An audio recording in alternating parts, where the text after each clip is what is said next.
Hello everyone, and this is BioPhoenix here, and today we're going to be taking a look at a game on the Turbografx, and that happens to be The Legend of Hero Tonma. And no, this is not a part of the Legend of Hero series, even though I know the name is very similar. So The Legend of Hero Tonma was originally released in the arcade in 1989, then it came out in the PC Engine for 1991, and then in North America it came out on the Turbografx 16 in 1993, and it was developed and published by Irem.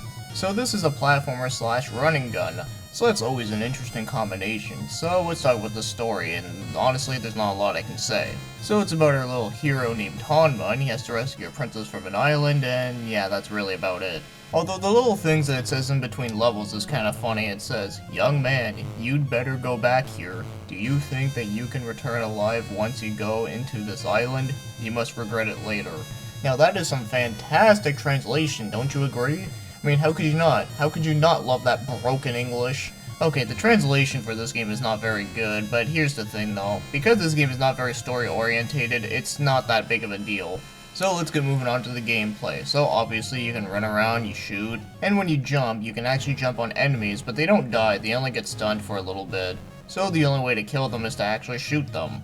And you can pick up upgrades that make your shots better, or different types of shots, or even some bubble shields. And when you open up treasure chests, all they give you is some coins, but they don't really seem to do anything other than give you some points. And there is some keys to collect as well. And at the end of each stage, there's a boss you have to fight. And for the most part, they do take forever to take down, but at least their pattern is pretty predictable.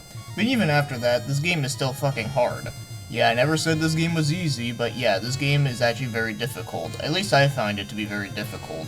One of the main reasons why it's so damn hard is because there's one-hit deaths. Even if you pick up the bubble shield, you can still die in one hit with it if they'd hit you in the right spot. So this is a game that you have to be very, very careful, and no, we aren't hunting rabbits, you dumb fuck. So with all ridiculous shit aside, yeah, this game is very hard, but it's also very simple to play. So now, let's take a look at the controls, and all I have to say is that they're actually not bad for the most part, but the only issue I do have with this game is the jumping. Now, the jumping is very easy to do, but I find it feels rather floaty, and because of that, it can be really hard to make your mark. And sometimes when you land on the ground from jumping, it can feel a little bit slippery, but at least when you walk normal, it doesn't feel slippery at all. And yes, if you hold up well in thin air, you can actually glide a bit, but even then, it can still be a little bit tricky to land your mark. But other than that, everything else is actually pretty simple and easy to use. So overall, the controls are not too bad. I only have one issue, but other than that, it's actually pretty decent, and I've seen a lot worse shit than this. Now as for the game's graphics, for the most part they are actually pretty good and pretty bright and colorful, which I do think is a good thing. And I do like some of the enemy designs. I think a lot of them look pretty cool. But as for the character design for Tonma, personally, I think he looks fucking stupid.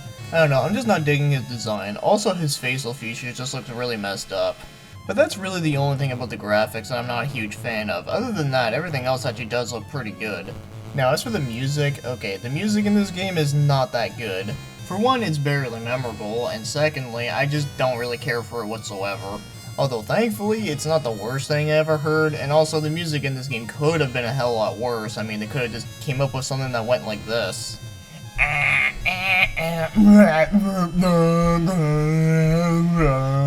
Honestly, I have no idea what the fuck that was all about, but all I have to say is that it sounded fucking awful. And thankfully, this game does not sound anything like that. I mean, the closest thing it probably sounds to is the theme from Crazy Bus. So overall, the music in this game is not all that great, but is also not horrible. It's just not very memorable, and I don't really care for it.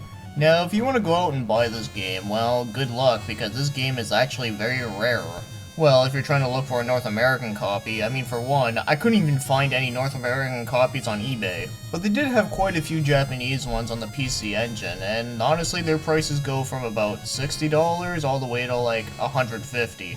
So pretty much you have to own a PC Engine, unless there is a way to mod a Turbografx to play Japanese games. But I couldn't find much info on that, which kinda sucks, but thankfully for emulation you can just play whatever the hell you want. But speaking of region-free, I also have heard that the CD add-on for the Turbografx is region-free. So at least that's a good thing, but yeah, this game is pretty damn expensive.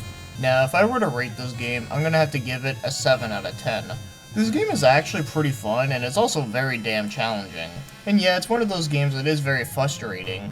but it is still pretty fun and is easy to understand. And it does seem like they do give you unlimited continues, considering I died like so many times on this game and I haven't had to restart all the way back from the beginning. So in a way, this game reminds me of Ghosts and Goblins, not just because both games are really fucking hard, but they also both give you unlimited continues. And whenever a game is forgiving enough to give you unlimited continues, it just makes you want to pick up and play and not give up, or at least play it within short breaks. And that is why I think this game is actually kind of fun, even though it is brutally hard. And yeah, the jumping in this game still isn't perfect, especially on the second stage with this fucking mountain.